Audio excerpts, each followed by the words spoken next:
অনেক হেঁটে হেঁটে তারা চোরের বাড়ি খুঁজে পেল। চোর তখন বাড়িতে ছিল না। ডিমেরা বলল, আমরা দু ভাই রান্নাঘরের চুল্লিতে গিয়ে লুকিয়ে থাকছি। ছুঁচ বলল, আমি চোরের বিছানায় পড়ে থাকবো। কুমড়ো বলল, আমি মেঝেয় বসে থাকবো। মটরদানা বলল, আমি সিঁড়িতে বসে অপেক্ষা করব। আমি দরজার কাছে সামনে দাঁড়িয়ে থাকবো, বলল লাঠি। তারপর যা ঘটলো তা বলি। সেদিন গভীর রাতে চোর এলো। বাইরে তখন খুব শীত। চুলিতে আগুন দিচ্ছে ঘর গরম করবে বলে। ভালো করে আগুন জ্বালাতে চুল্লির সামনে মুখ নিয়ে গেল ফু দিতে। সেখানে ছিল ডিমেরা। ডিমের খোলা টুকরো হয়ে ছিটকে পড়লো চোরের চোখে। যন্ত্রণায় সে চিৎকার করে উঠলো, গেল উপর তলায়।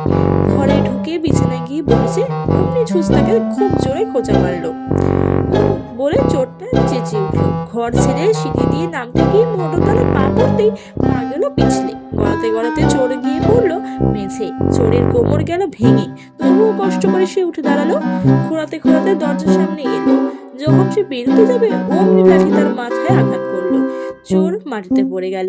ঠিক তখনই ঠাউস কুমড়োটা গড়াতে গড়াতে চোরের মাথায় গিয়ে আঘাত করলো। ব্যাস, চোরের জীবন লীলা শেষ হলো।